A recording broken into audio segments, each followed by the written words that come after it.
Buen, Buenas noches a todas y a todos. Damos inicio a la sesión 42 de la Escuela Germán Roja Niño en su tercer año. Hoy nos acompaña nuestra compañera Nancy Fiallo Araque con el tema Política Pública de los Derechos Humanos en el Gobierno del Cambio. Compañera Nancy, tiene la palabra. Bueno, muchas gracias. Buenas noches a todos y todas. Hay varios ahí que yo no conozco, pero bueno, como saben, yo soy una defensora de derechos humanos. También estuve al lado del presidente Petro en el año 86 en Santander. Fui militante de base. Yo soy de la base y sigo siendo de la base. Y me he dedicado todo este tiempo desde 1991, después de la Carta Magna, que fue la Constitución Política de Colombia, la nueva Constitución del 91, me he dedicado durante todos estos 30 años, un poco más, 31 años, a la defensa de los derechos humanos. Muchas personas me han conocido en el camino y en ese camino hice la necesidad de visibilizar la memoria de los compañeros y compañeras que asesinaron en el proceso de paz, que son casi 60, y algunos desplazados, y muchos desplazados, y algunos compañeros desaparecidos, y bueno, y todos recopilados en el libro que se llama Herencia de Paz, que tristemente no lo he alimentado, pero quisiera no alimentarlo de las tragedias, sino alimentarlo ahora de este nuevo momento político. Hoy es un día muy especial para el mundo, para la humanidad, porque hoy se conmemoran 74 años de la Declaración Universal de los Derechos Humanos. Esta declaración rige desde 1948, producto de la Segunda Guerra Mundial, como todos la conocemos, y hubo la necesidad de sentarse en todos los estados a decir: no vamos a permitir que ningún gobierno más, ningún estado del mundo tome decisiones hacia una nueva guerra, y por ello se firmó la Declaración Universal de los Derechos Humanos en ese espacio que se llama la ONU, que muchos tenemos algunas diferencias, pero que lo primordial que rescatamos es que es la defensa de los derechos humanos. Es un logro de la humanidad, y celebro, como ustedes, muchos compañeros, que son casi todos ustedes, que también hemos defendido los derechos humanos y lo hemos dedicado en la defensa de la vida y como una petición a la humanidad, de la humanidad. O sea, en ese sentido, lo humanista de nosotros es precisamente tener las garantías para ejercerlo. Este nuevo gobierno del presidente Petro, los retos son muy grandes. Primero, porque es la puerta giratoria. Como muchas de las personas que han estado también en la defensa de los derechos humanos hoy están en espacios donde les compete ejercer, precisamente defender a los defensores de derechos humanos, que estamos en la sociedad civil como yo, y pues como ustedes y como yo, y como todos los territorios que están en esto. O sea, es un momento crucial, es un momento importante, pero el gobierno, pero tenemos una ventaja grande sobre este nuevo gobierno, que es la voluntad. Como ustedes muchos, llevamos 30 años en el movimiento de derechos humanos y nos hemos sentado con todos los gobiernos, desde el año 90, que fue el presidente Gaviria, hasta el presidente Duque, y ninguno, excepto Santos, que abrió la posibilidad del acuerdo de las conversaciones de paz, y llegó a un acuerdo de paz con el movimiento guerrillero de las FARC, y el otro fue el presidente Samper, que mostró una pequeña voluntad de proteger la vida de los defensores y defensoras de derechos humanos, pero no la voluntad que hoy manifiesta y que tiene el gobierno del presidente Petro. Eso es histórico y es un momento también crucial. Pero en ese sentido, el gobierno dice que el gobierno del presidente Petro dice que trabajará a fondo por los derechos humanos, que fue una de las afirmaciones fuertes que hizo en el foro sobre economía global.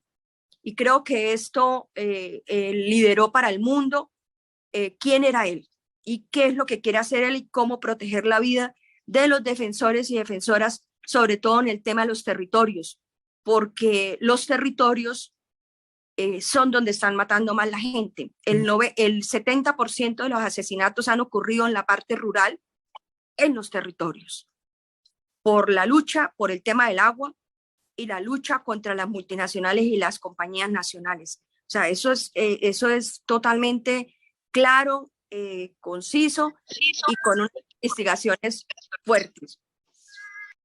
El gobierno también del presidente Petro tiene unos retos muy grandes, que es el tema de la reforma progresiva de las fuerzas militares, porque el gobierno del presidente Duque y primó sobre todo, fue la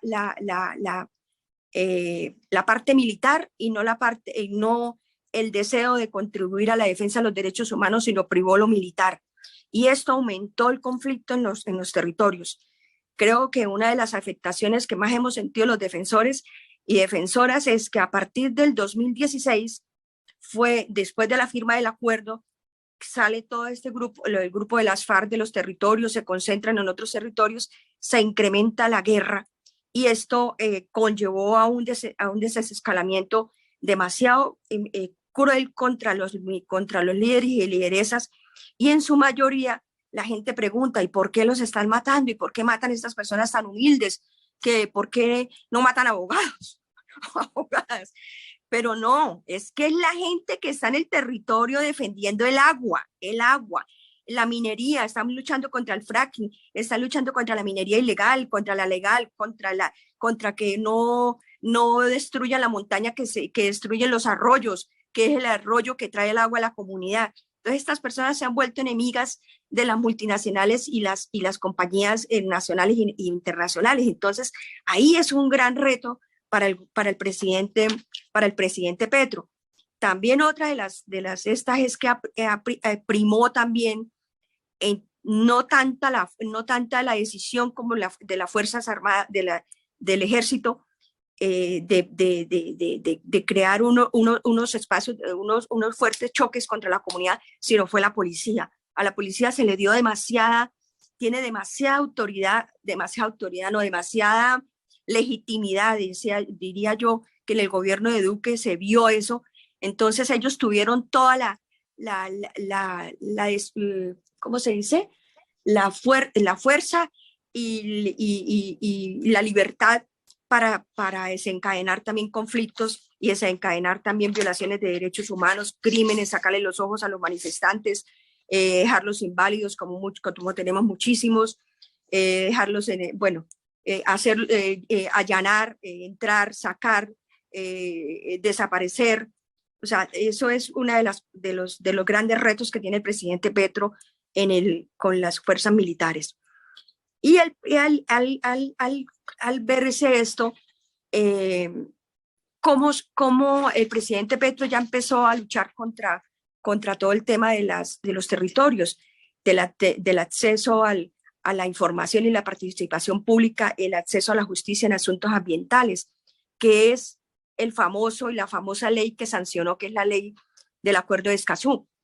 Eso es un avance importantísimo, y creo que eso va encaminado precisamente hacia la paz total también, que va a ayudar en los territorios, que es la gente, los líderes y lideresas enterarse de cuáles son los acuerdos regionales que hay sobre y el acceso a la información sobre las multinacionales y las empresas nacionales que están allí en excavaciones, que están en los territorios, que van a montar empresas, que van a extraer petróleo, que van a extraer coltán, que van a extraer, minerales, que van a sentarse dentro de estos territorios. Eso ya es un avance de fortalecimiento hacia las comunidades, y creo que ya el presidente mostró su voluntad, que la manifestó en su discurso de de triunfo en Bogotá el 20 de junio, que fue las elecciones, no me equivoco, que manifestó su acuerdo total con proteger la vida de los defensores y defensoras. Hay un giro que el mundo ya lo está viendo, muchas organizaciones internacionales lo están aplaudiendo, que es un giro total en el posicionamiento de los derechos humanos, y creo que eso es el presidente Petro dentro de su gobierno. Que hay algunos gestos muy significativos en derechos humanos y de paz y de paridad y representatividad y en el tema de medio ambiente, como fue la firma del Acuerdo de Escazú, que son temas centrales en la política exterior colombiana y que contrasta mucho con el gobierno anterior, que fue la guerra total contra los territorios.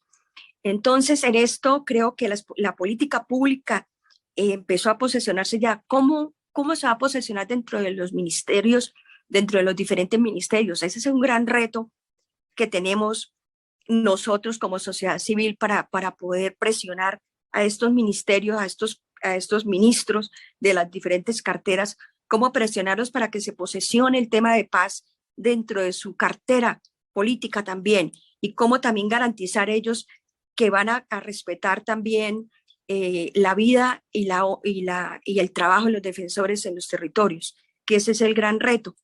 Y tenemos que ayudar, nosotros tenemos que ayudar, porque yo les quiero decir una cosa: cuando llegó el presidente, yo hablaba con un defensor de derechos humanos en Venezuela y me decía: Nancy, cuando llegó el presidente Chávez, nosotros tuvimos la alegría más grande, más de todo, y entonces el presidente le dio también fuerza, a las fuerzas militares le dio demasiada fuerza, y entonces ya lo que me preocupó fue que los defensores, muchos defensores, entonces ya se unieron, fue la oposición y se volvieron, fue la caja de tambor de la oposición, pero no se sentaron con el presidente Chávez a decirle: presidente, esto es una situación que está viviendo aquí, allá, en tal lugar, ¿cómo nos va a ayudar? ¿Cómo hacemos? ¿Cómo nos respetan a nosotros los defensores y defensoras? ¿Cómo nos dan a nosotros una vía? ¿Cómo nos garantizan nuestra labor también? Porque eso van a haber críticas de lado y lado en estos gobiernos. Esto no va a ser tampoco fácil, pero cómo también nosotros ayudamos a que él vea lo que está sucediendo en los territorios y que se visibilice y que se haga, pero que no nos volvamos también, como le dijera yo, nosotros somos defensores y defensoras, pero también tenemos el compromiso hoy. Creo que hay una disponibilidad muy grande en las organizaciones y las plataformas de derechos humanos, es ayudar en las políticas públicas para que tengamos para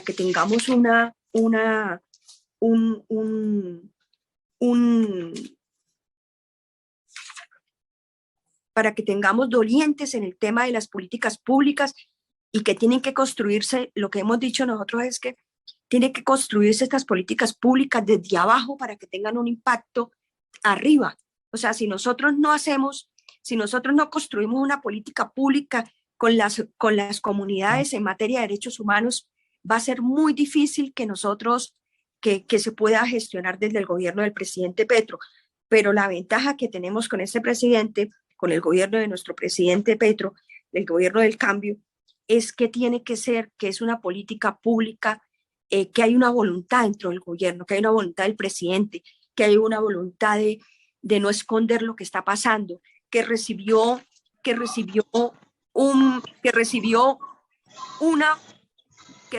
una política de derechos humanos totalmente destruida, que se recrudeció la guerra en los territorios, que se intensificó con la llegada de Duque, que no hubo garantías en el trabajo nuestro de defensores y defensoras, sino al contrario, fuimos estigmatizados, encarcelados, desaparecidos, asesinados.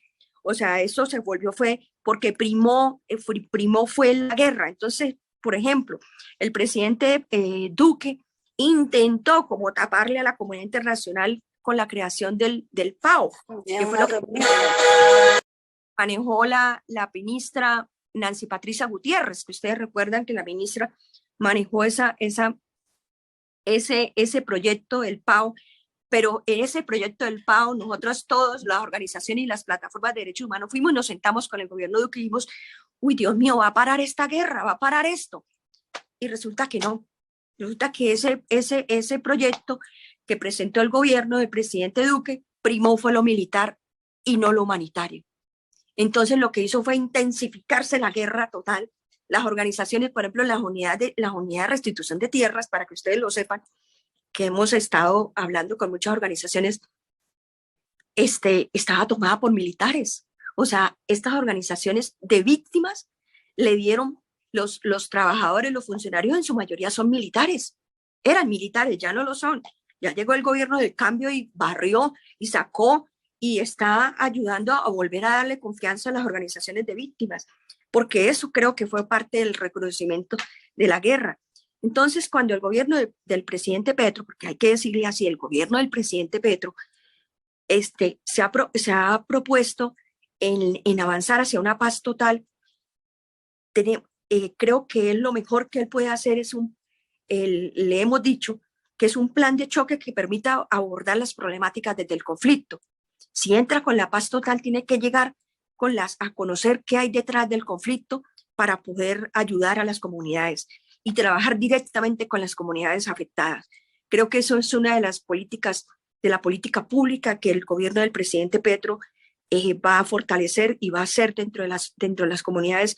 Y si lo hace así, creemos nosotros y nosotras que eso va a haber un cambio fundamental y va a parar la violencia en las regiones, porque la violencia, el Chocó, el Cauca, Santander, Santander, el norte de Santander, Antioquia, la guerra se ha recrudecido. O sea, la guerra se ha recrudecido y creo que la paz total, el proyecto del presidente Petro hacia la paz total, creo que es una salida fundamental para eso. Y tiene que articularse en una pero esto tiene que articularse en la institucionalidad misma como una alternativa de control territorial para poder mirar quiénes están allí, qué grupos armados, criminales, fuerzas regulares, irregulares que están en estos territorios. Porque el 2021, el año en que el presidente Petro impulsó su campaña presidencial más fuertemente, fue el año más violento que hubo en Colombia. Entonces creo que esa es una de las situaciones más difíciles que tiene que enfrentar el presidente. Las agresiones contra defensores, y la protección. Nosotros creemos que en las políticas públicas del presidente Petro, como lo ha planteado, que es una protección a corto plazo, tiene que ser en tiempos y tiene que ser de la mano de las garantías de la no repetición. Y tiene que construirse, volvemos y lo decimos, como lo está haciendo desde abajo. Pero el presidente tiene que hacer una cosa que no han hecho los gobiernos anteriores, es ponerle dolientes al monitoreo. Creo que porque montan un proyecto hermoso, bonito, de políticas públicas, pero no hay monitoreo. Y creo que si no hay monitoreo, si no hay si no hay dolientes con el monitoreo de lo que está sucediendo en las regiones y que el presidente pueda tener de primera mano y sus ministros puedan tener de primera mano lo que está pasando en los territorios, va a ser un fracaso. Y si las políticas públicas del presidente Petro va a ser respetar los derechos humanos, la labor de los defensores y defensoras será única en el mundo en posibilidades de respeto y de garantías y de medidas de implementación y medidas de condiciones de libertad y seguridad y tranquilidad para los mismas defensores de derechos humanos y el respaldo a las autoridades. Porque el presidente tampoco es el presidente no puede llegar a deslegitimar tampoco la policía, el ejército, las autoridades judiciales, sino que tiene que invitarnos a trabajar a los defensores y defensoras con las autoridades, porque es la construcción, y aquí mismo con las comunidades, porque si empezamos a hacer islitas de trabajo, no vamos a conseguir esas políticas públicas en un gobierno como lo ha tomado el presidente Petro en la guerra y en el total descontrol, violencia desencadenada totalmente en las comunidades, y eso va a traer unas consecuencias muy grandes. Nosotros Y hablo desde las plataformas de derechos humanos y de paz, porque yo hago parte de todo este movimiento. Hay una gran esperanza, hay una gran receptividad, hay un gran respeto por el presidente Petro y por la vicepresidenta Francia Márquez. Hay, por supuesto que no todo uno está de acuerdo con los nombramientos que se han hecho, pero eso también lo sabíamos que iba a ocurrir. Pero creo que es un momento crucial para trabajar con las organizaciones y crear un marco jurídico que nos permita tener un plan, unas políticas públicas de prevención y protección. Pero la gente ha confundido, compañero, la gente ha confundido, que piensa que protección es llevarle el escolta a la comunidad, y eso genera otras violencias también. Las escoltas no son las salidas para esto. Creemos que si las comunidades están rodeadas, si las comunidades trabajan conjuntamente con las autoridades civiles y militares, con las comunidades y los defensores, creemos que nosotros podemos lograr bajar también la presencia armada, porque es un compañero o compañero o un miembro de la Unidad Nacional de Protección, es un hombre armado, y eso también afecta a las comunidades y afecta a los liderazgos en las comunidades. Por ejemplo, una persona con escoltas ya no es el mismo compañero que uno invita, porque entonces llegó el escolta y ya la gente se tiene miedo, o eso también rompe procesos en las comunidades. Por ejemplo, tenemos varios casos de líderes que hay una comunidad que no nombro acá, pero hay como 8 o 9 líderes buenísimos, pero valientes, supremamente valientes, y les dieron escolta solo 4. Entonces, las otras personas se sienten afectadas también, y eso ¿qué hizo? Hizo una ruptura en el trabajo de proceso en la comunidad, porque entonces usted es más importante que yo, porque usted tiene escoltas. Entonces, eso, o sea, fue un impacto de ruptura y no de trabajo comunitario como lo venían haciendo. O sea, hasta dónde el daño también eso afecta. Y la prevención es precisamente que si sucede algo, es la política pública que actúe inmediatamente el gobierno a proteger a estas personas que están amenazadas o que están siendo hostigadas o que recibieron una amenaza. Es cómo protegerlas.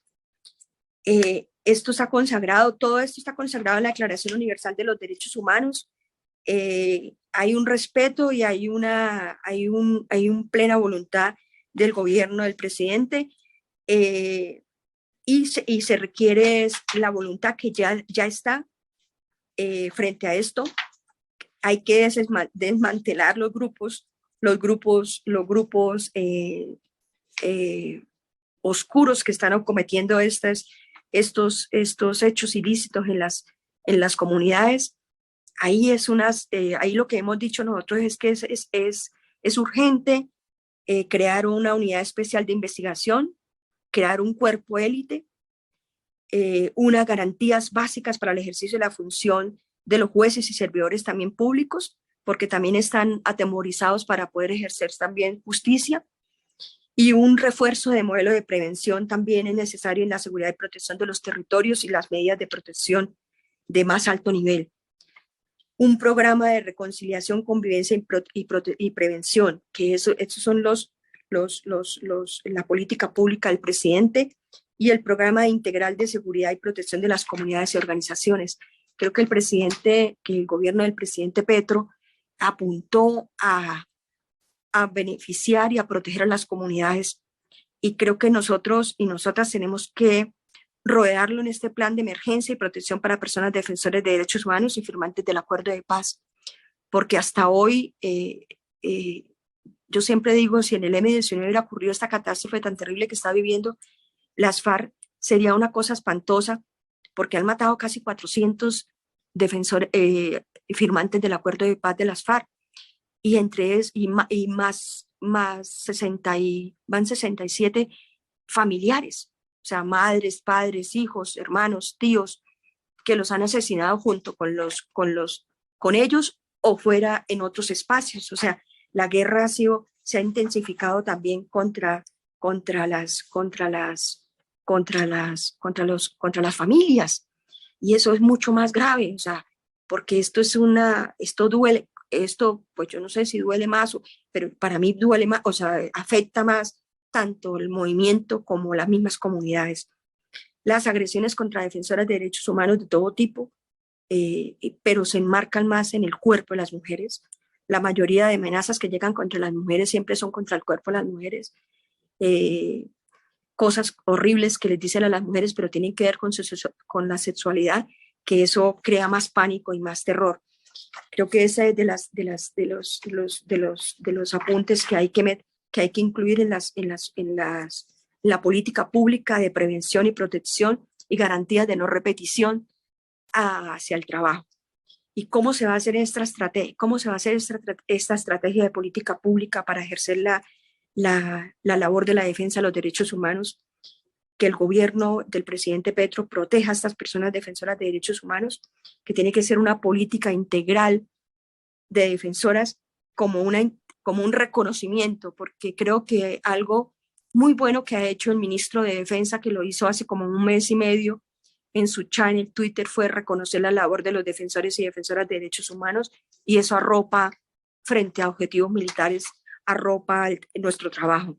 Creo que eso, y el presidente también si lo hace, y que esperamos que lo haga prontamente, creo que eso arropa la labor de todos nosotras y nosotros, en tanto a nivel nacional como en los territorios, sobre todo en los territorios que es donde más las personas están más vulnerables, porque están allí en la parte rural donde es más difícil el acceso hasta para sacarlos.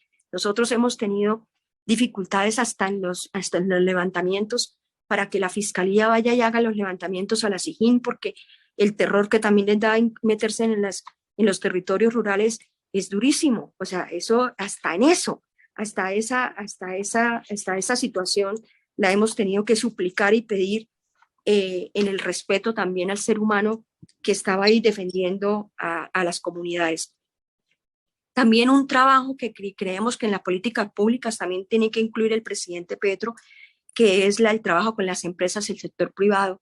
Creo que el gobierno del presidente Petro no puede seguir custodiando las multinacionales. El ejército no está para custodiar multinacionales ni empresas privadas, nacionales. El Estado, el ejército como tal tiene que proteger la soberanía, y la policía tiene que garantizar la seguridad de los ciudadanos y ciudadanas y de las comunidades, y trabajar conjuntamente con las organizaciones y líderes en un plan de acción de respeto mutuo. O sea, esto creo que garantiza también el trabajo y la desmilitarización de los cuerpos de seguridad, porque aquí se ha venido haciendo que las relaciones entre los miembros de la comunidad con las autoridades civiles son asociados a la guerra.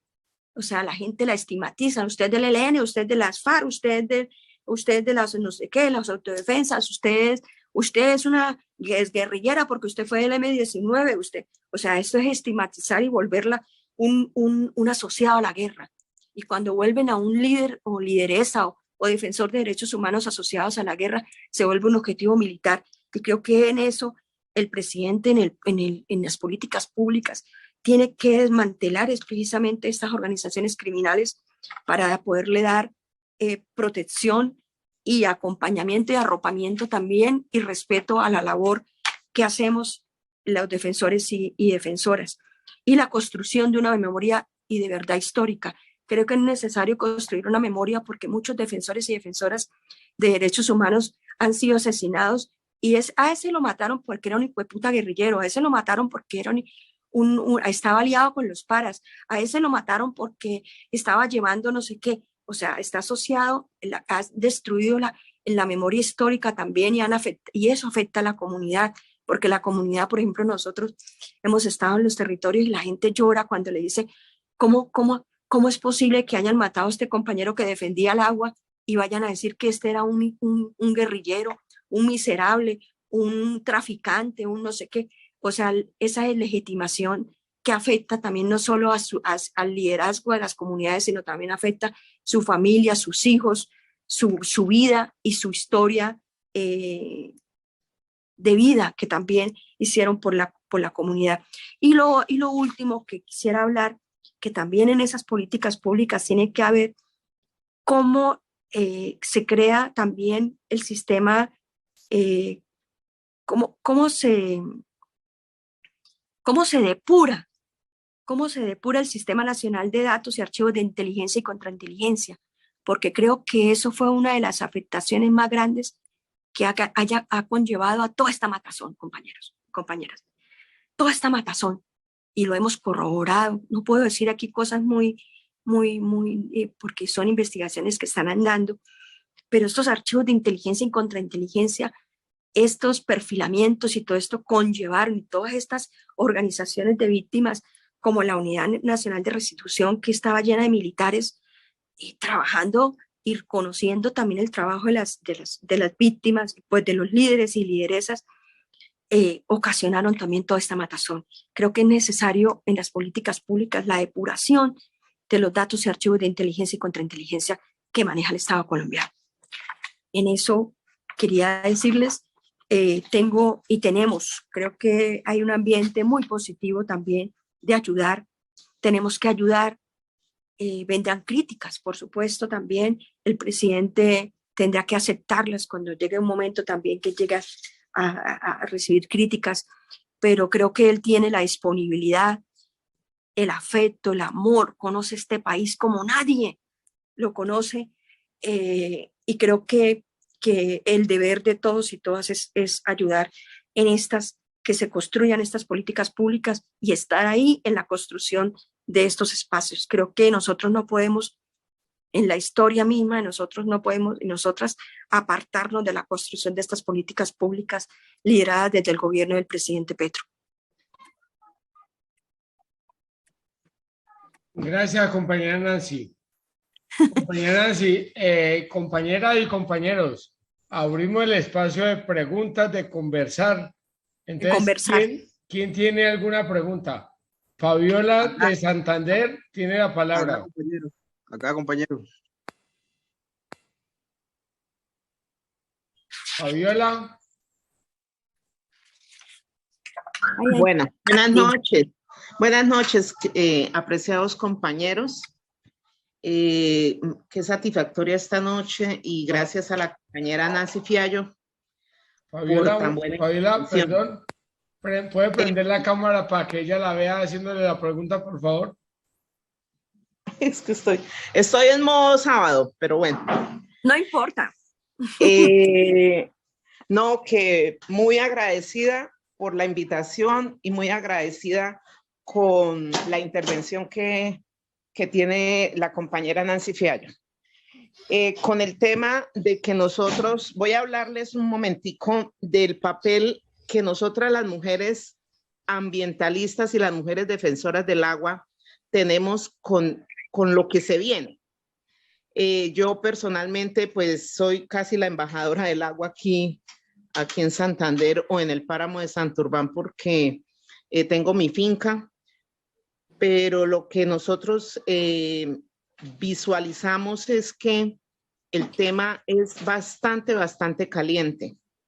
¿Por qué? Porque es que la multinacional Minesa da unas recomendaciones o unas situaciones muy difíciles en el papel, pero en la realidad, en el territorio, son otras cosas. Entonces, prácticamente uno como mujer está solo en el territorio, porque yo he sido amenazada únicamente por tener ese aspecto de defender el agua. Y siempre lo haré, así me maten.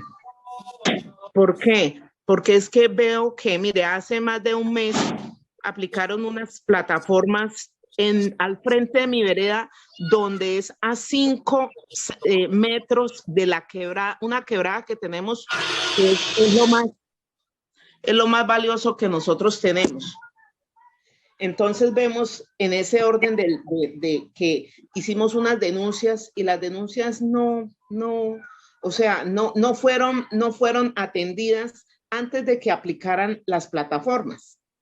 Entonces, cuando aplicaron esas plataformas, la quebrada de una vez cambió y tenemos el río California, en el cual existe un nivel muy alto de mercurio.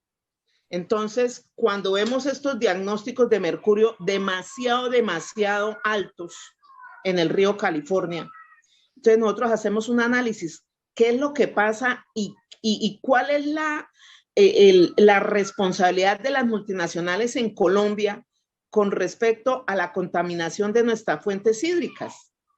Cuando aquí, como no se les ha dado la licencia, pues entre comillas, ellos dicen que dejan de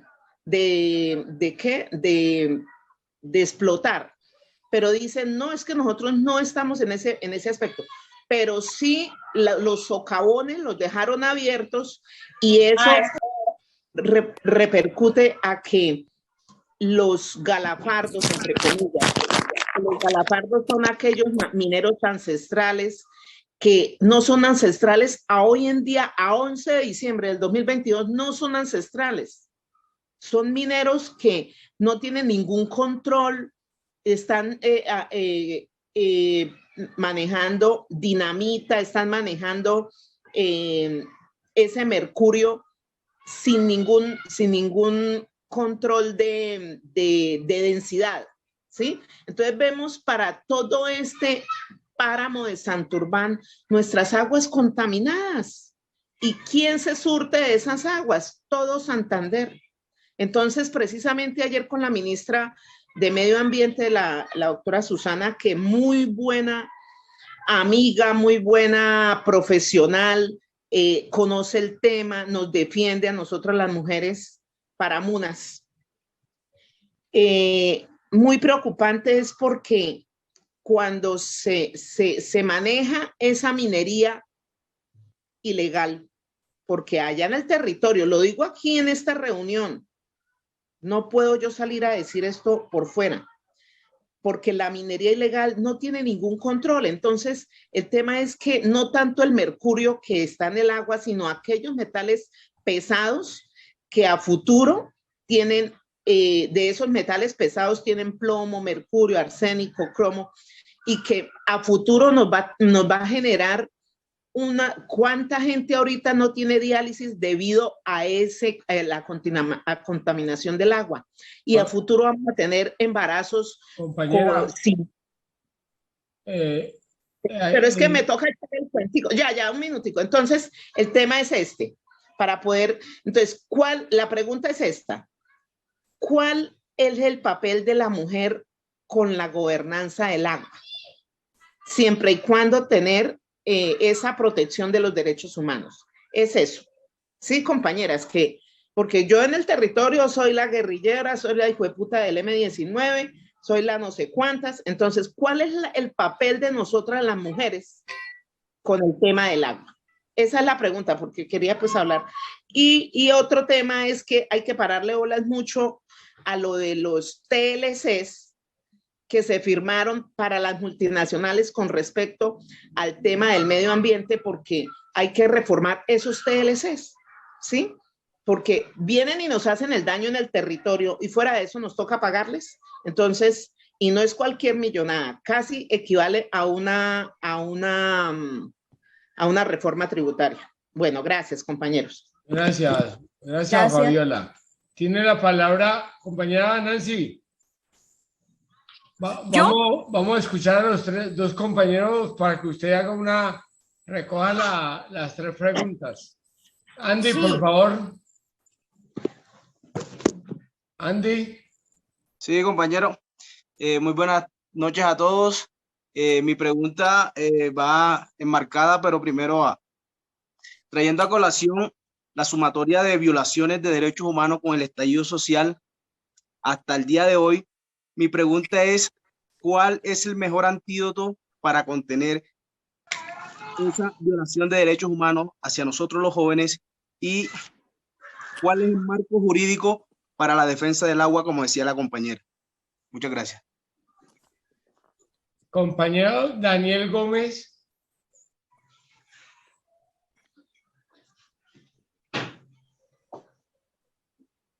Tiene la palabra, compañero Daniel.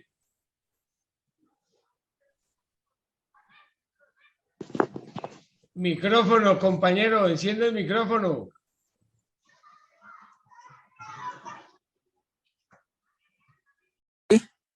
Ahora sí, ¿Me escuchan? hable. Listo, hágale. Hágale. Mucho gusto. Mi nombre es Daniel Gómez, desde el municipio de La Plata, Huila. Mire, mi padre fue del M-19, fue asesinado en el 2002 y hasta ahora se quedó muerto como se dice. Él llamaba a Héctor Julio Gómez Cuellar y nunca se supo quién ni por qué. Ya se cumplieron 20 años, entonces yo quería saber cómo me podrían ayudar o nos podrían ayudar a mis hermanos y a mi madre a esclarecer ese proceso, ya que pues el compañero Petro está en el poder y ya somos poder. Muchas gracias. Gracias, Daniel. Liliana, la última pregunta, Liliana. Liliana. Gracias, Mauricio.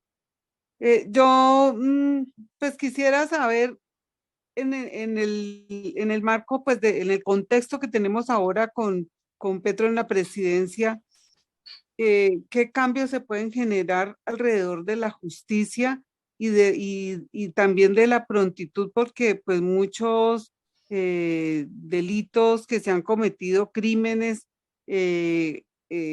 y que han cegado la vida de muchos defensores, y independientemente que sean defensores o no, también de personas pues, que han estado, o sea, solamente señaladas por pertenecer a grupos políticos que no van acordes con los grupos convencionales. Esos crímenes se han quedado ahí estancados. ¿Hasta dónde se puede generar algo o unas políticas que permitan esclarecer y que permitan también, pues, que no se, o sea, que no permitan que se venzan tan rápido los términos, porque pues están muchos escudando en eso y se vencen los términos y al final pues no, pues queda todo impune, o sea, todo queda en la impunidad y hay muchos, y a propósito de los jóvenes, también pues aquí en el Cauca tenemos jóvenes que están prisioneros, están encarcelados, acusados de delitos que no cometieron, pero en realidad pues ellos son defensores de derechos y solamente por eso los involucraron en otra serie de delitos que no han cometido. Entonces ahí, ¿de qué manera se puede pues manejar eso? Y ahora pues con el nuevo presidente, ¿cómo, o sea, qué cambios se pueden generar alrededor de la justicia en ese tema? Gracias. Gracias, Liliana. Ahora sí, compañera Nancy, tiene usted la palabra. Bueno, pues la exposición que yo hice fue cómo se puede articular desde el gobierno del presidente Petro las políticas públicas para poder ayudar en todas estas calamidades tan difíciles que hemos vivido en los últimos 30 años, pero que se recrudecieron a partir del 2016 y que fue mucho más violento contra las comunidades y contra los manifestantes, que fue el estallido social del 2021. Creo que el 2021 es uno de los años más violentos que tuvo el país. Entonces, en ese sentido, creo que por eso es necesario estar en la construcción de esas políticas públicas para que el presidente y el gobierno de él pueda hacer y dejar también amarrado jurídicamente hacia el próximo gobierno. O sea, eso es las políticas públicas. ¿Cómo se garantiza que se construyan, pero que también queden sujetas, que el siguiente gobierno, sea quien sea, también se acoja y respete esas políticas públicas creadas? Por eso es tan necesario y creo que no podemos perder esta oportunidad. Con lo del agua, creo, Fabiola, que nosotros tenemos que agarrarnos, las comunidades, les hemos dicho a todas las comunidades, agárrense del acuerdo de Escazú, porque creo que es una del acuerdo nos abre un espectro muy grande para poder acceder desde las comunidades. Claro que sí, Fabiola, todo el mundo tiene miedo porque la mayoría de personas que han asesinado en los territorios son personas defensoras del agua. Entonces, por eso nos toca agarrarnos de este proyecto, de esta puerta que nos abre este nuevo gobierno, el gobierno del cambio, para poder, como decir, es como nuestro escudo para poder para poder protegernos y que también nos protejan y nos legitimen también nuestro trabajo. Ahí en acuerdo de Escazú es clave para los compañeros en el tema del agua, compañeros, tenemos que agarrarnos de ahí, tenemos que exigir bajo este acuerdo qué es lo que está pasando en el territorio de nosotros, por qué está el río lleno de mercurio, quiénes están ahí, qué multinacional, porque es que no, en esas le hemos podido constatar que en esos territorios no operan solamente los ilegales, sino también los legales, también son los que están haciéndole daño a las comunidades y a los ríos, al agua. Entonces, ¿cómo nos agarramos de ahí? Y lo otro, lo de Héctor Julio, es de su papá. Yo creería que habláramos quiénes llevaron el caso, cuándo sucedió, quiénes llevaron el caso, si ustedes están en la unidad de víctimas. La unidad de víctimas tiene una nueva dirección, es una mujer indígena muy humana. Creo que también ahí ganamos. Es una buena mujer, es del Cauca, y creo que podemos también preguntarle y acceder ahí en eso.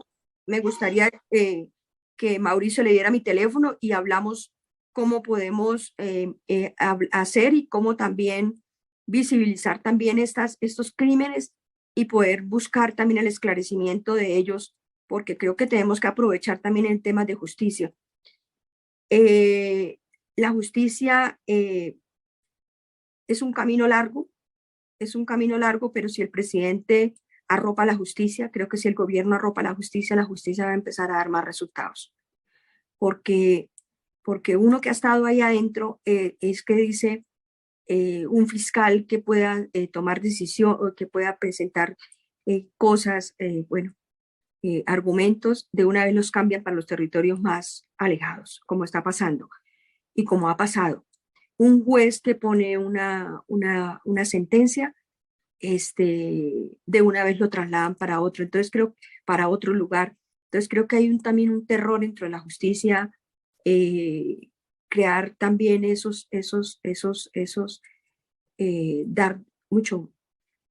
crear esos momentos históricos dentro de la búsqueda de la verdad y la justicia para que haya reparación en las víctimas.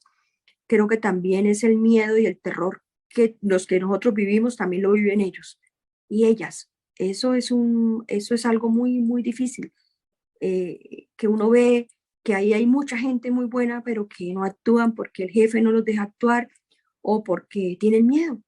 El miedo también acobarda.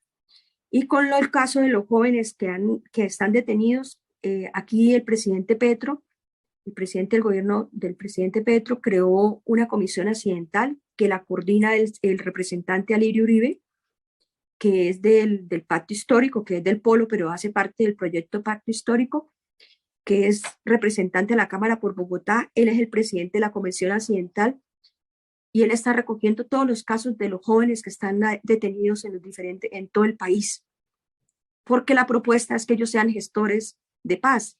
Entonces creo que es importante que se hablen con él, enviar la información a su UTL. Yo tengo el nombre del compañero que él tiene ahí en la UTL, un abogado, un muchacho joven, está recogiendo toda la información. Si tienen información también sería útil hacérsela llegar a él para poder actuar, porque por ejemplo nosotros actuamos hace poco con varios casos de 4 jóvenes que enviaron a la cárcel de Tramacúa. La cárcel de Tramacúa, si no la saben, la cárcel de Tramacúa es el infierno en la tierra y queda en Valledupar. Es el infierno en la tierra. Y esos jóvenes fueron trasladados allí y a uno lo estaban dejando morir por falta de atención médica. Está muy enfermo, sigue muy enfermo, pero logramos trasladarlo a Bogotá para que tuviera atención médica aquí en Bogotá, porque como ustedes saben, en las regiones la atención médica es demasiado débil. Eso es lo que creo que lo que está pasando, pero lo que yo los invito a todos, a todas, es que ayudemos a construir estas políticas públicas, porque esto es lo que va a tener de dónde agarrarse el gobierno para poder proteger a todas las comunidades y también el trabajo de los defensores y defensoras y líderes. Eso es imperativo que el gobierno comience y ya prontamente se presente este proyecto, estas políticas públicas para que los ministros, para que los funcionarios, para que la gente en las regiones, para que todo el mundo nos agarremos de ahí, porque tenemos que agarrarnos de ese medio para protegernos y también exigir cosas en las comunidades. Y eso, y sin duda, empiezan a haber cambios fundamentales también.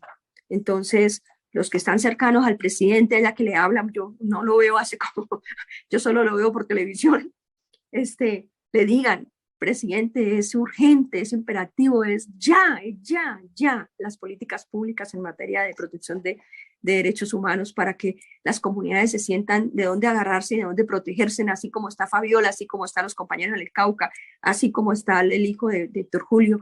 O sea, cómo nos agarramos de todos estos mecanismos y podemos hacer un trabajo mejor.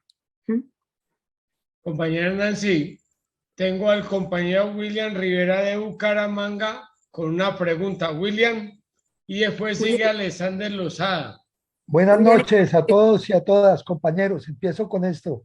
La educación en derechos humanos como práctica constructora de inclusión social.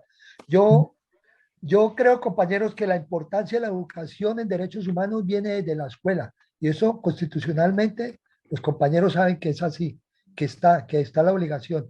Yo hice una ponencia en mi materia de derechos humanos en la universidad, donde hablo sobre eso, sobre la importancia de la educación desde la escuela, la secundaria y en la universidad, que es importantísimo que vengamos educándonos desde la escuela. Compañera Nancy, ahí le dejo que es importantísimo para que usted tome nota ahí en eso. Buenas noches a todos y gracias. Gracias, compañero William. La próxima vez prenda la cama para verlo. Compañero Alexander Lozada, tiene la palabra. Buenas noches, ¿me escuchan? Prenda la cámara, compañero. Hola, ¿me escuchan? Sí, lo escuchamos. Gracias, un gusto saludarles desde Costa Rica. ¿Cómo están ustedes? Muchas bendiciones. Bueno, espero que se encuentren muy bien. Un saludo en especial ahí también a la señora Nancy y también a la doctora Nancy Santo Domingo que nos invitó a este foro, a esta actividad. Yo les comento que desde aquí, desde Escazú, donde se firmó el Tratado de Escazú y ahora el Pacífico, el gobierno de Costa Rica viene trabajando por unas mejoras. Yo quisiera mostrarles algo. Acabo de participar en la reunión de la Agenda 2030 del cambio de la sostenibilidad para América Latina y el tema del transfronterizo del agua. Yo soy líder del Pacto Histórico aquí en Costa Rica. Estoy a punto, a 2 días de llegar a Colombia. Tengo reuniones en Bogotá, en otros lugares. Quería decirles que se viene un tema muy grande de América Latina. Uno, voy a hablar un toquecito del agua. Se está hablando sobre el tema transfronterizo del agua porque muchos países al 2030 van a tener problemas del agua. Colombia es un país que está catalogado como ser más rico en agua dulce. El gobierno debe atender, porque nosotros tuvimos una reunión hace unos días con muchos ingenieros colombianos que están fuera de Colombia, están en Canadá, en Australia, en Argentina, en Brasil. Y siempre hemos pedido la ayuda de que nosotros, como ingenieros profesionales que estamos fuera de Colombia, podamos ir a servirle a Colombia a ver si podemos, de una manera más sostenible, poder tener el agua como un elemento número 1 por la vida. Ahí entran los derechos humanos. La Agenda del 2030 de sostenibilidad habla sobre eso. Hay que primero empezar, digamos, todo lo que se llama la educación. ¿La educación de qué? De los pueblos. Lo que pasa en Santander, yo como santanderano que soy, se viene un problema grandísimo en Floridablanca, el tema del agua. ¿Qué está haciendo actualmente Floridablanca por el agua? ¿Qué está haciendo Bucaramanga con toda la contaminación que se está dando hoy en día? Entonces, mi pregunta es, o más bien el tema de apoyar, es lo que se viene para el 2030. Entonces, Colombia, siendo un país rico, ¿qué va a pasar más adelante? Imagínense que en muchos países empieza a escasear el agua y Colombia sea un país rico. Entonces, debemos tener un panorama muy importante, sobre todo en los lugares donde, digamos, que decía ahora la doctora Nancy, el tema de los asentamientos, los lugares, ¿sí? La sostenibilidad del agua. Es importante tener una buena educación en el manejo de agua.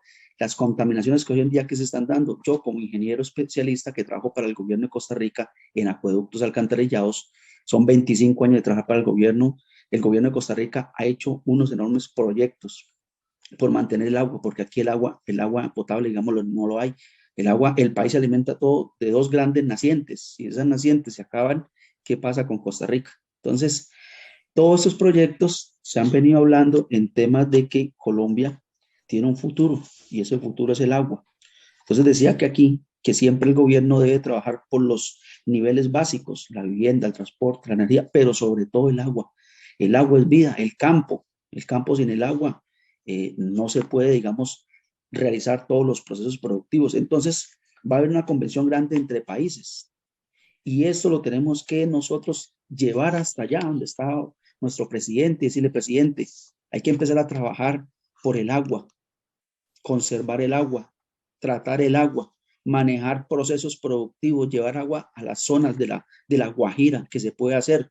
Hoy en día se utiliza mucho el tema de los paneles solares, también tengo mucha experiencia en el tema eléctrico. Entonces, todo eso es importante y tenemos que canalizarlo, llevar todos estos temas allá, que el presidente se dé cuenta de lo que está pasando. Además de eso, decirles que Colombia es un país demasiado rico, he estado en varios congresos del agua y cada vez que se habla del agua aparece Colombia.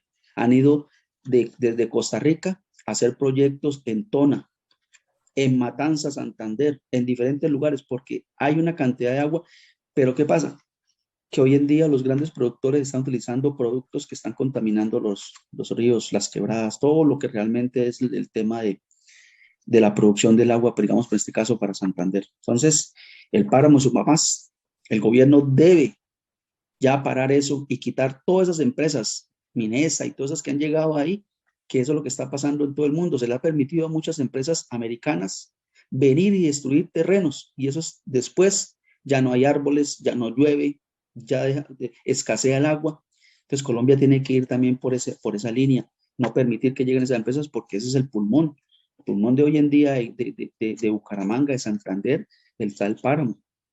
Y están esos lugares que realmente podemos abastecernos de agua. Si no cuidamos el agua, automáticamente pues se van en una gran catástrofe que es el tema de que van a empezar las familias, los gobiernos a pelear por el agua y tenemos que darle agua. Entonces, el tema del trasfondo, de la cooperación transfronteriza, vamos a llegar a eso, a que tengamos que nosotros de Colombia darle agua a otros países, cuando antes cómo nos miraban, y voy a decirlo con todo el respeto, otros países como nos habían visto siempre a Colombia, otros que verían que tenían una tecnología, Venezuela, Argentina, Brasil, que creían que eran ellos los máximos y Colombia siempre, pues nos vamos a convertir en una potencia de producción de agua. Y eso es lo que decía ahora el presidente hace unos días, que tenemos que convertirnos en esa gran potencia, de cambiar. Y los derechos humanos se tienen que respetar. Tenemos que llegar a concesión, a hablar, ver dónde están esas personas desaparecidas, los secuestrados. Tenemos que hacer un cambio por un país o llegar a hacer un alto y empezar a cambiar.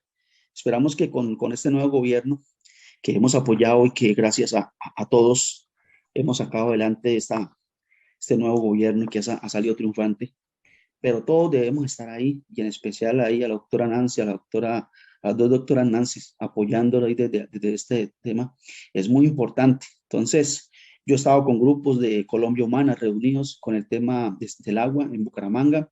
Estuve hace 3 meses en reunión con el Polo Democrático, donde la senadora Sandra Jaimes, también de Gloria Flores, y yo les comenté el tema de lo que se está realizando aquí en Costa Rica para todo lo que es el tema del agua, porque aquí no hay agua y aquí lo que se está haciendo es ahorrando para lo que se viene. Entonces, termino diciéndoles que esta Agenda 2030, que ya la vimos, que es algo que no estamos hablando ni del 2025, no del 2026, sino desde el 2030 ya, se viene una problemática grandísima para todos los países, la falta del agua. Y yo creo que si empezamos a ver la producción del campo, si no hay agua, si no hay unos ríos limpios, si se siguen contaminando con muchas veces con productos, si dejamos explotar la tierra, es que para sacar oro nos va a contaminar y vamos a terminar en una catástrofe que es la falta de comida, alimento, las enfermedades y muchas otras cosas. Quería darles las gracias por darme la participación en este momento. Los saludo desde aquí, desde Costa Rica, desde Escazú, donde se firmó el convenio de Escazú y del Pacífico. Y pues bueno, esperando estos días poder llegar a Colombia para igual estar ahí en otras reuniones y participar, y muy agradecido. Cualquier cosa, mi nombre es Alexander Lozaga Díaz y estoy agradecido con la invitación. Y muchas gracias, doctora, y muchas gracias a todos ahí. Gracias, Alexander. Gracias. Liliana, su pregunta es corta porque la compañera Nancy tiene para contestarle. Sí, sí, en realidad es algo como una acotación. Con respecto a lo de nuevamente con el tema de los jóvenes, sino que ella no, pues, estaba diciendo que necesitaba los datos, pues están los nombres precisos de que son Bremen Inestrosa, y también quería agregar el tema de los jóvenes que fueron asesinados en el marco dentro de las manifestaciones y del estallido social, para que también se mueva, porque necesitamos también que se muevan esos procesos que quedaron ahí, o sea, esas muertes, ¿qué va a pasar con esas muertes? O sea, aquí, por ejemplo, Sebastián Quintero Múnera y estos jóvenes que fueron cruelmente asesinados por el SMAT, ¿qué va a pasar con esas muertes? O sea, van a quedar así.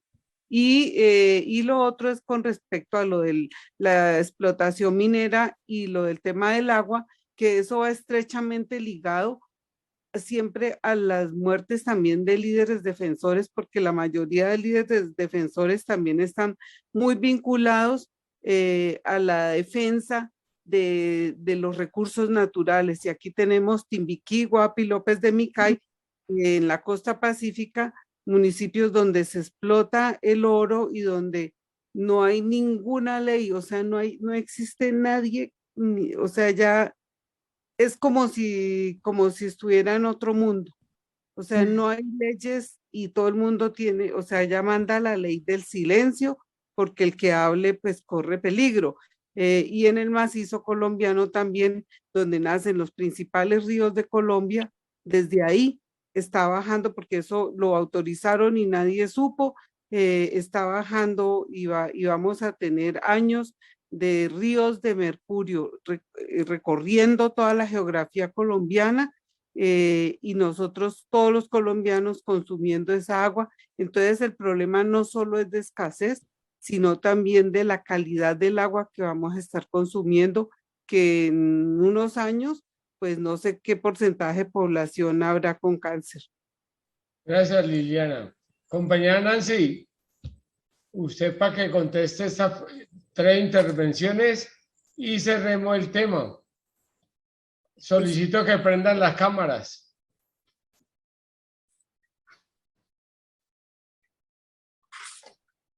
¿Quién sigue? No, sí, usted, compañera, ya conteste las últimas 3 intervenciones y cerramos la escuela. Bueno, yo no tengo como lo que vuelvo y reitero es que con el tema de los jóvenes, empiezo por el último, el tema de los jóvenes, el presidente creo que ha mostrado, desde su discurso del triunfo, ha mostrado total apoyo a estos muchachos. Desde la noche que aquí en Bogotá, en su discurso ahí, lo dijo, que no eran, que ellos hacían, pues, que los respaldaba totalmente, los abrazaba y pedía la libertad por ellos. Creo que esa fue una osadía de él y fue también muy importante, y creo que dio un espaldarazo a estos muchachos.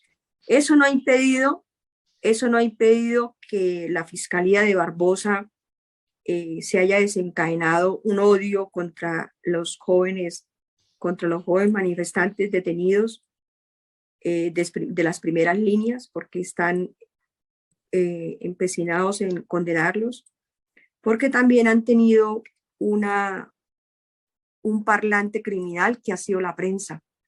La prensa también los ha mostrado como lo peor en la población. Creo que también la prensa también ha hecho un daño muy grande contra estos jóvenes, porque los ha mostrado, esconden los falsos positivos y los muestran como que cuentan lo que pasó en los falsos positivos, y está arrepentido el general, y el general lloró, y el general, si ustedes ponen a ver las noticias, el general lloró, y el general dijo, y se arrepintió, y el general no sé qué, y el coronel tal cosa, y el soldado pobrecito le tocó caminar y que aguantó hambre, y que, o sea, a los asesinos nos muestran de esa manera, y a los muchachos de primeras líneas, creo que la afectación psicológica hacia estos jóvenes y hacia sus familias, esta persecución también y este daño también moral, eso también hay que tener en cuenta frente a una demanda internacional, que es lo que estamos preparando.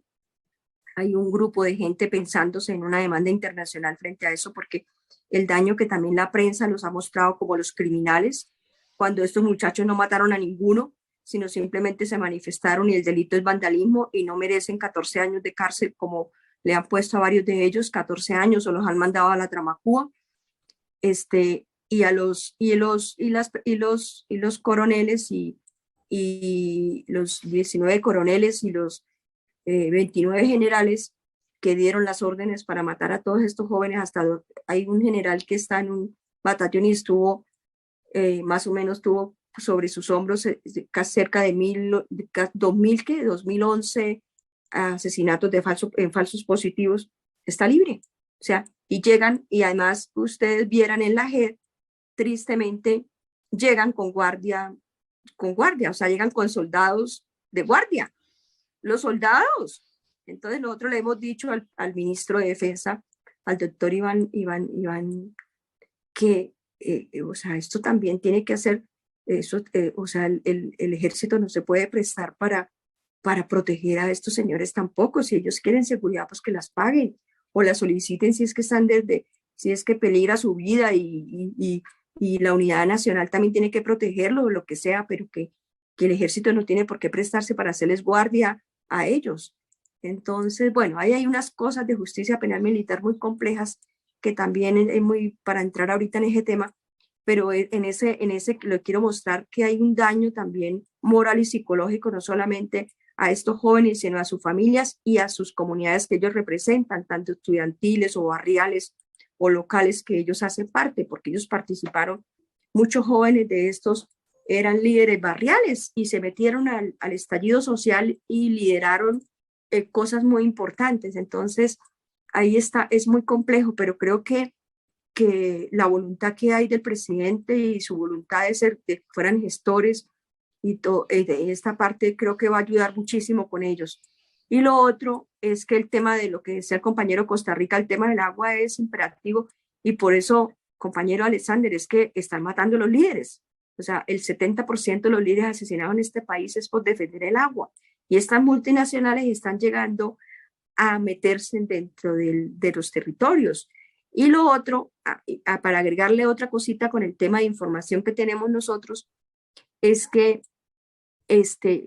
Dubái también le interesa mucho empezar a comprar terrenos con los dueños de Semana, que son Gilinski, que ellos quieren comprar terrenos en Colombia y en América Latina, quieren comprar territorios para crear alacenas que se cultive comida para poder enviarles a estos países. O sea, los quieren convertir a nosotros también en alacenas. ¿Y eso qué nos va a costar en los territorios, compañeros? Que empiezan a desplazar a la gente y a sacarlas de sus tierras. ¿Y eso qué genera? Violencia. Entonces ahí es por eso es que es importante y es ya que empecemos a arropar también este gobierno en unas políticas públicas que nos permitan a nosotros también agarrarnos y proteger y autoprotegernos en toda esta lucha, porque es una lucha bastante desigual y bastante fuerte, pero que hay un gobierno con mucha voluntad y que creo que esto es un momento importante para poder crear cosas jurídicas que nos protejan hacia un futuro. Gracias, compañera Nancy. Tengo una última, es la última. Yasmín Vanessa, ¿tiene alguna pregunta? O comentario. O comentario. Sí, buenas noches. Yo soy Yasmín Vanessa Cañada Gamboa, del departamento del Chocó. Mi pregunta es, como estamos hablando de una paz total, ¿Eso cómo se lograría teniendo en cuenta que hay mucho desempleo, mucha violencia en el departamento del Chocó por grupos al margen de la ley y todo eso? Entonces, ¿cómo se lograría esa paz total? Porque cuando empezaron los diálogos y todo eso, como que hubo más, se potencializó más la violencia.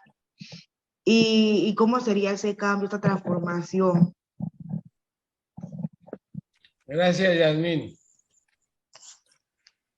Dios mío, eso es un reto inmenso del del gobierno del presidente Petro, y creo que él en esta negociación también con los grupos, con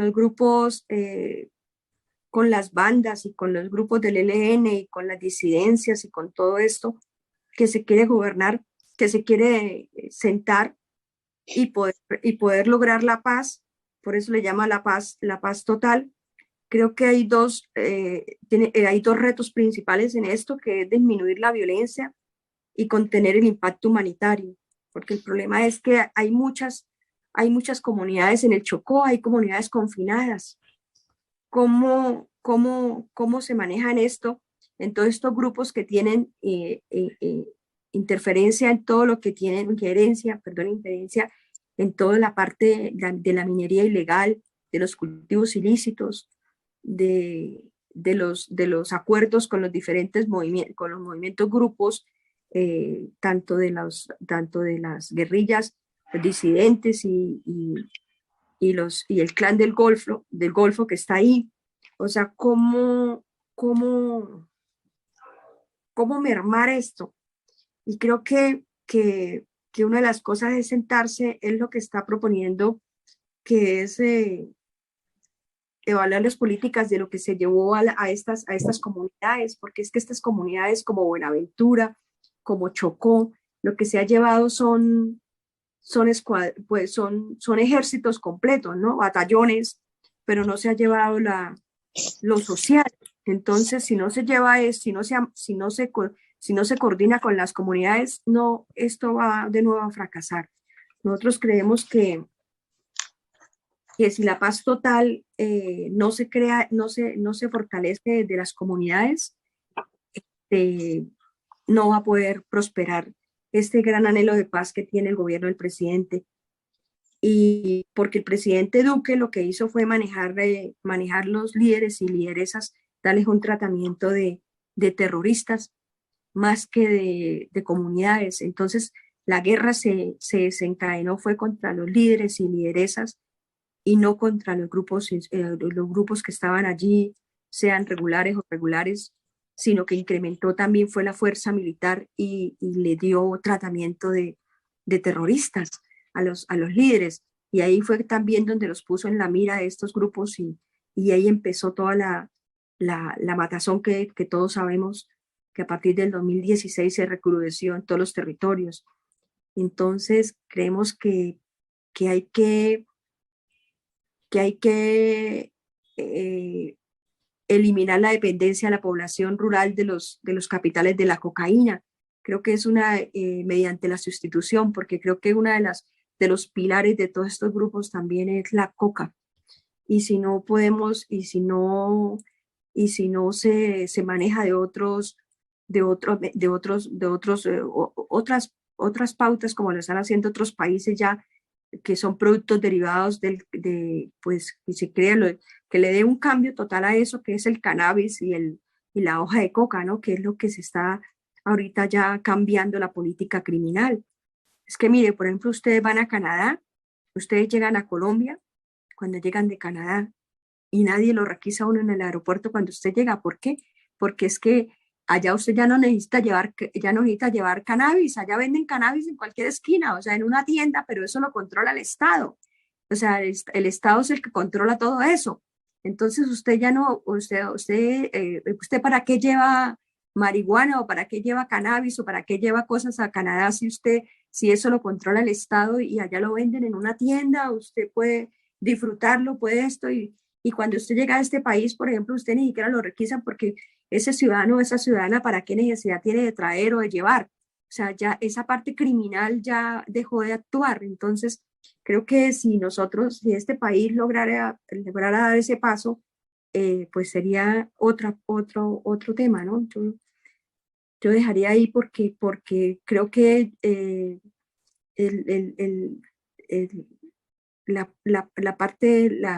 las políticas tienen que crearse públicas para poder nosotros y nosotras trabajar. Creo que sin eso no podemos arroparnos de institucionalidad también y de fortalecer a las comunidades. Y lo de la paz total, yo le deseo los mejores deseos a este gobierno, porque los territorios están sufriendo muchísimo, compañeros. O sea, los territorios están confinados. Hay gente en el Chocó que lleva hasta 3 meses confinados. Y eso es una situación muy espantosa. O sea, el Cauca, hay territorios... Perdón. ¿Ya, compañera? Ya, Nancy. Sí, no, la compañera estábamos hablando. Se le prendió el micrófono, compañera. Entonces, le pido a todas y a todos los de esta escuela presentes que prendan la cámara, por favor, a todos y a todas. Ustedes ya saben para qué.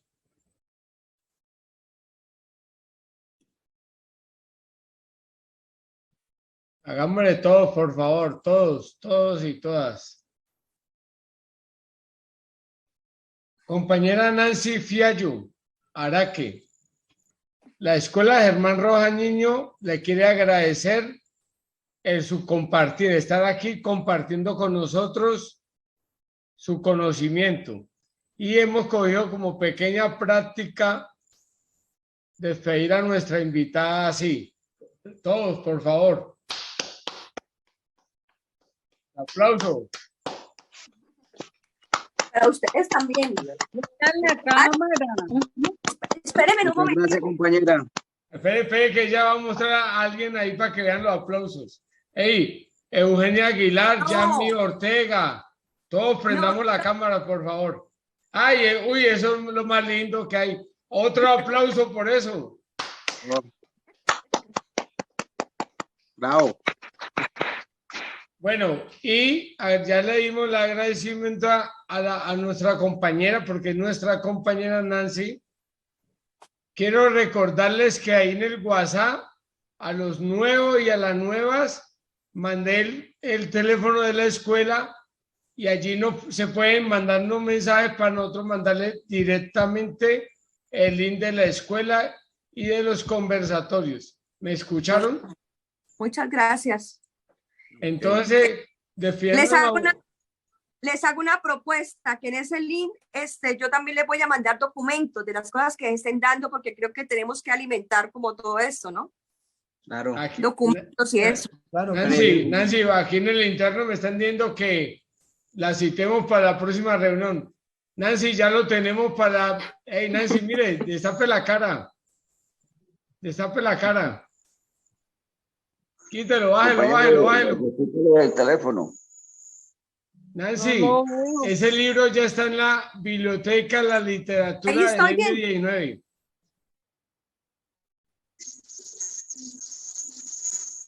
Bueno, para todas y todos, buenas noches. Nos vemos el Gracias, próximo Nancy. Patico. sábado. Gracias, chao. Compañeros, pero le podemos Compañeros y compañeras, bendiciones. podemos recibir un libro para la biblioteca del asentamiento Sinaí, de donde es el compañero Bremen Inestrosa, donde se está creando, es un espacio que es como el Centro Cultural de los Sueños, y pues ahí hay como 300 familias. Estamos tratando de crear una buena biblioteca y un centro cultural ahí. Listo. Entonces, Listo. pues, para que nos Daniel, colaboren también con Daniel, eso. yo me comunico con Nayibe para que nos Allá en comuniquemos Cauca. con Nancy. A todas y a todos. Muy bien. Chao. Chao, Muchas gracias. Mauricio. Buenas noches. Gracias. Bueno, Saludos. gracias. Hasta luego. Zoraida, Gracias. Jairo Bernal, Cecilia Pinzón. El número de la escuela para que lo anoten. 310-743. ¿Me puede mandar al chat? 4122. Al chat. 4122. Sí, ahí en el chat está. Vuelvo y lo repito. 310-743-4122. Listo. Gracias. Entre 8 días comemos buñuelo y natilla virtual. Chao. Al compañero Alexander, ahora contacto. Chao. Ahora cualquier cosa dejo en contacto. Mucho gusto. Alexander, ¿ya lo anotó? Sí, por aquí. Yo le tomé un pantallazo. Con mucho gusto. Ahora llego en 2 días a Bucaramanga. Con mucho gusto los compañeros que necesiten algo. Toda la parte de ingeniería, aguas. Con mucho gusto. Ahí está mi contacto. Listo, bien, bueno. Pendientes de la próxima reunión. Chao a todos, Mauricio, gracias. Chao, Nancy, muchas gracias. Chao a todos. Feliz Mauricio, por la noche. invitación. Suji, qué pinta tan elegante.